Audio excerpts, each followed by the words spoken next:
Summer 1945, Fort Oglethorpe, Georgia. The German POW women couldn't believe they were visiting a US town under escort without chains. Anna Bauer, a 24-year-old Luftwaffe signals clerk, expected jeers. She prepared for stones to be thrown. Instead, there was only the hum of cicadas.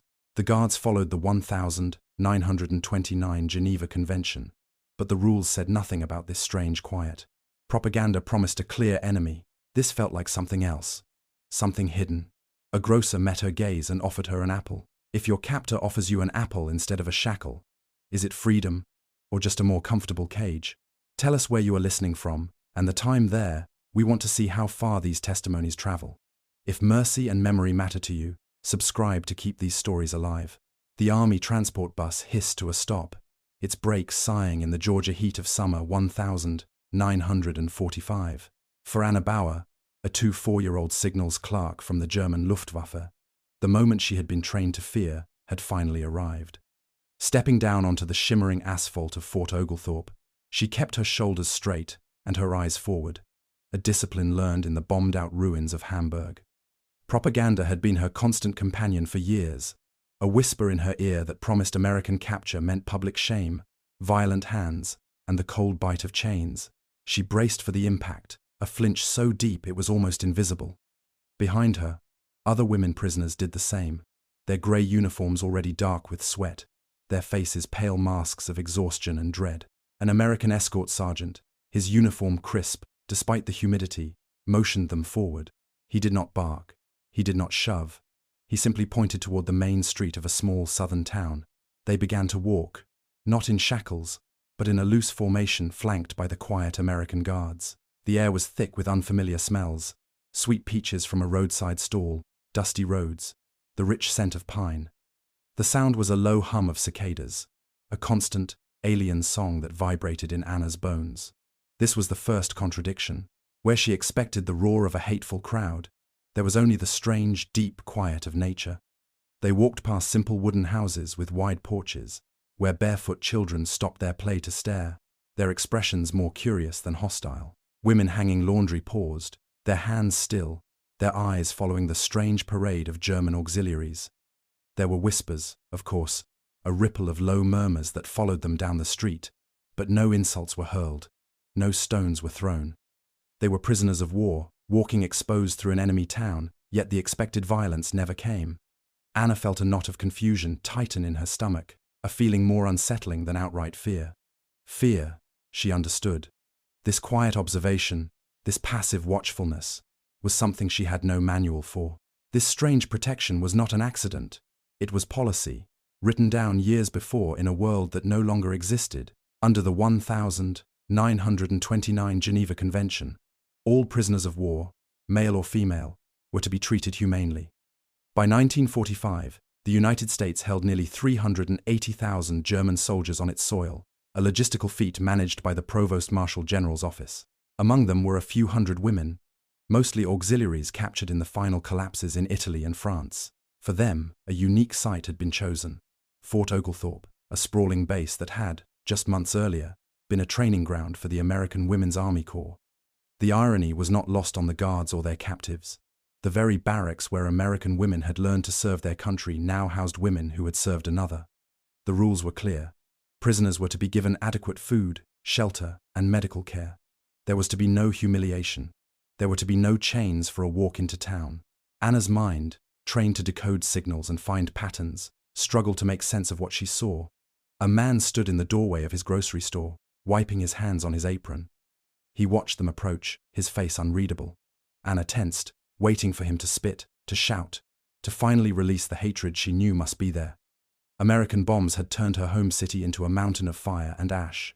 Her brother had starved to death on the Eastern Front. Hate was the natural order of things. But the grocer did not spit. He did not shout. As the small group passed, his eyes met Anna's for a fleeting second, and he gave a short, simple nod. It was a gesture of acknowledgement, not of welcome, but entirely empty of malice. In that tiny moment, something inside Anna cracked. It was a hairline fracture in the solid wall of certainty that propaganda had built around her. For the first time, a dangerous thought took root in her mind. Everything she had been told could not possibly be true. The world was not as simple as the radio broadcasts had claimed. Here, in the enemy's heartland, she was being treated not as a monster, but as a person. The absence of cruelty was a shock more profound than any blow. The walk continued, but for Anna, the journey had fundamentally changed. She was no longer just marching as a prisoner. She was walking into a new, terrifying reality, where the lines between friend and enemy were no longer clear. The small gestures continued to dismantle Anna's world. The grocer, after his brief nod, walked back inside his store. A moment later, he returned and quietly spoke to the American sergeant leading their escort. He held out 2 red apples, polished and gleaming in the summer Sunday. The sergeant took them without a word, turned, and handed one to Anna and the other to a woman behind her named Inga. Anna stared at the apple in her hand, its weight feeling immense, impossible. She thought of her brother, writing from the Eastern Front about boiling leather from his boots, just for a taste of something to fill his belly. She remembered the gnawing hunger in Hamburg, the endless grey meals of watery soup and ersatz bread. To be a prisoner, an enemy, and to be handed a piece of fresh fruit by a stranger, it was an act of mercy so unexpected it felt like a weapon. A hot tear traced a path through the dust on her cheek before she could stop it. The apple tasted of both sweetness and shame. This abundance was not a random act of kindness. It was a matter of official U.S. Army policy, meticulously managed by the Provost Marshal General. The rules dictated that German prisoners of war were to receive the same daily rations as American soldiers, which amounted to roughly 3,000 calories. For men and women who had subsisted on the dwindling supplies of a collapsing Reich, it was a feast. They ate fresh meat, vegetables, and bread, things that had become distant memories for their own families back in Germany. The policy stood in stark contrast to the conditions in German camps, where Allied POWs were systematically starved, many surviving on less than 1,500 calories a day. The Americans followed the rules not just on paper, but in practice. They fed their enemies well, an act of regulated humanity that baffled the very people it was meant to sustain. For Anna, every meal was a fresh wave of confusion. This was not the behavior of a brutal, vengeful conqueror. It was something else entirely. The disorienting kindness extended beyond food and shelter. On Sundays, a new ripple of disbelief spread through the camp at Fort Oglethorpe. Local churches had petitioned the camp commander, Captain Robert Hall, for permission to allow the German women to attend Sunday services. Escorted and watched, but not bound, small groups were permitted to go. Anna went once, out of a hollow sense of curiosity. She sat in a simple wooden pew, surrounded by American families in their Sunday best, and listened. When the old organ began to play, its deep, resonant notes filling the small sanctuary, a profound ache bloomed in her chest. It was the first time she had heard such music since before the firebombing of Hamburg, before the world had been reduced to the shriek of sirens and the roar of collapsing buildings. She bowed her head, not in prayer, but to hide the tears that now fell freely. Side by side with her captors, she sang the familiar hymns of her childhood, her voice a reedy whisper. Her friend Inga Kraus, a former nurse's aide with a defiant spirit, found a way to record these strange moments. On scraps of paper torn from flour sacks, she scribbled diary entries in tiny, cramped script. "They do not beat us," she wrote one evening in the dim light of the barracks. "We walk in daylight. They even ask if we miss our families. It is not what we were told. I do not understand it." Inga's words captured the shared bewilderment. Female prisoners were exceedingly rare. Most German women captured in uniform were auxiliaries like them, clerks, telephone operators, anti-aircraft assistants. The Wehrmacht propaganda machine had fed them a steady diet of horror stories, warning that capture by the Americans, or the British, meant assault, public parades of shame, and a loss of all dignity. The reality could not have been more different. Instead of being paraded, they were put to work sewing uniforms in the camp factory, tending gardens, or even helping at the base hospital under guard, their skills valued and their humanity acknowledged. But mercy, Anna would learn, had a cost. In 1946, repatriation began. She boarded a crowded Liberty ship, and after weeks at sea, she finally saw the shores of Germany. She disembarked at Bremerhaven into a landscape of ghosts. The city was a skeleton of rubble, its people gaunt and haunted. When she finally made it back to what was left of her family's apartment, neighbors looked at her not with pity, but with suspicion. They saw her healthy appearance, her decent coat, and their eyes narrowed. "You lived in luxury with the enemy," one woman sneered, her own children thin and hollow-eyed. The stories of apples and church hymns died on Anna's lips. She felt a deep, burning shame, not for what she had done in the war, but for the kindness she had received. To speak of it felt like a betrayal of her own people's suffering. She buried the memories deep inside, a secret hoard of gentle moments she was too afraid to share. And in the long, cold nights of that first year back home, a dark question began to haunt her. Was the American kindness real, or was it just a clever trick? Did they feed us and treat us well, only so we would forget what our bombs had done to them? The silence began at her mother's kitchen table. Anna sat on a wobbly stool in what remained of their ruined Hamburg home, watching her mother stir a pot of boiling nettles over a small fire. The bitter green smell of the makeshift soup filled the damp, cramped room. This was survival now. This was the reality of a defeated Germany.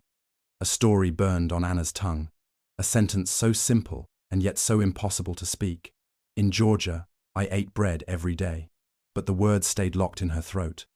To say them aloud would be to draw a line between her experience and her mother's, to confess to a comfort that felt like a crime. Silence felt safer.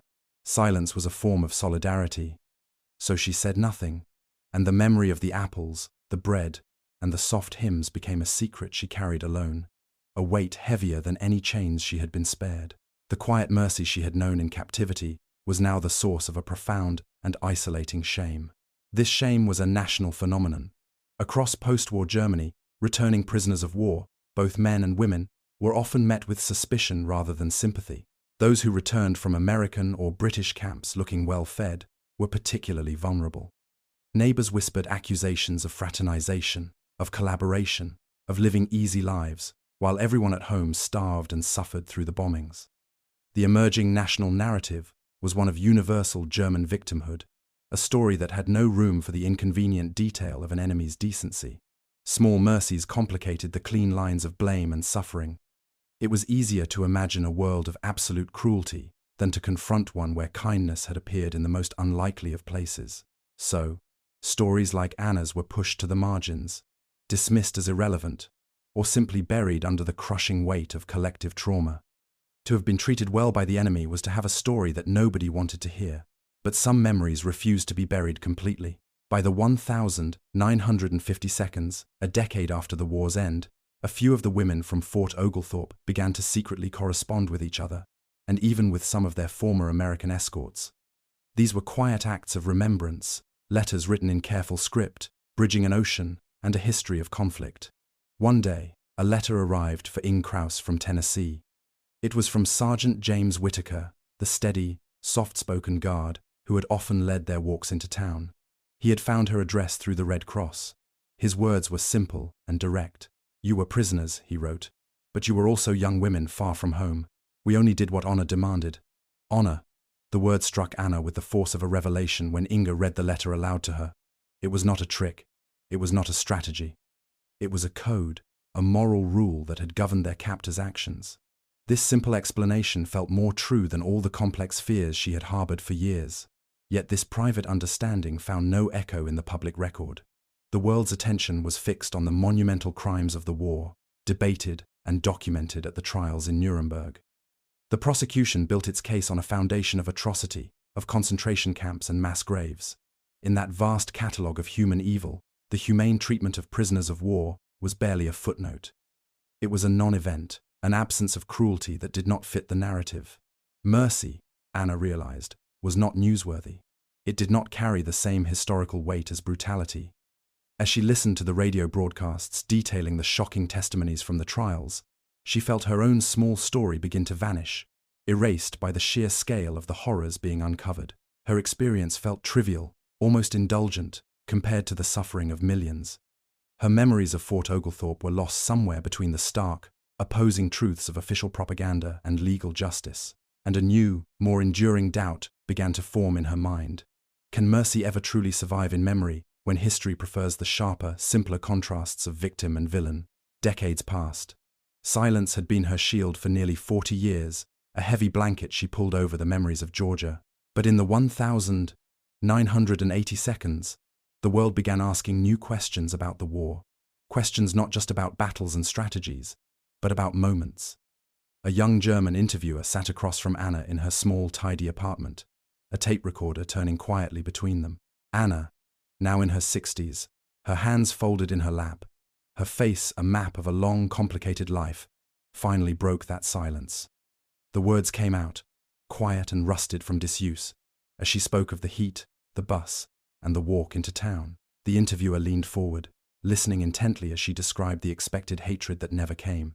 And then she gave him the heart of the story, the small, incomprehensible memory that had defined her captivity. "I walked in an American town as a prisoner," she said, her voice steady. "I carried no chains. A man I did not know, an enemy, gave me an apple. That apple," she paused, looking at a point far beyond the walls of her room. "It tasted of shame, but also of grace." Her voice, recorded on that spinning cassette tape, joined a quiet chorus that was slowly rising across the world. By the late 20th century, the story of the Second World War was becoming bigger, making room for experiences that had been lost in the shadows of grander narratives. Historians began to look beyond the decisions of generals and into the daily lives of soldiers, civilians, and prisoners. Scholarship on POWs broadened, and a more complex picture emerged. Records confirmed that the United States, though not without its flaws and inconsistencies, had largely adhered to the rules of the Geneva Convention. More than 5,000 German prisoners of war had even remained in America until well into 1946, working on farms and in factories long after the fighting stopped. Their memories, once dismissed or ignored, became a vital counter-narrative to the absolute certainties of wartime propaganda. They told stories not of universal brutality, but of boredom, hard work, and startling, inexplicable moments of humanity. Anna's apple was not just her own memory. It was a piece of a forgotten history. Later that evening, long after the interviewer had packed up his recorder and left, Anna sat alone in the quiet of her apartment. She closed her eyes. The scent of boiling nettles was gone, replaced by a phantom smell of sun-baked asphalt and sweet peaches from a roadside stall in Georgia. She was 24 again, her thin grey uniform sticking to her back in the humid air, the sound of cicadas buzzing in her ears. She saw the American sergeant, Whitaker, walking beside them, his rifle held loosely, his hands relaxed. He was not looking for an escape attempt. He was not waiting to tighten chains that were never there. He was just a man doing a job that included, on that day, allowing his prisoners a small measure of dignity. She thought of the grocer's nod, a flicker of connection across an ocean of hate, and then she remembered the apple, its perfect roundness, its impossible weight in her hand. A quiet whisper escaped her lips, a truth she had kept locked away for a lifetime. "It was only an apple," she said to the empty room, yet it restored something. In the darkest years, sometimes honor lived not in battles, but in letting prisoners walk through town without chains.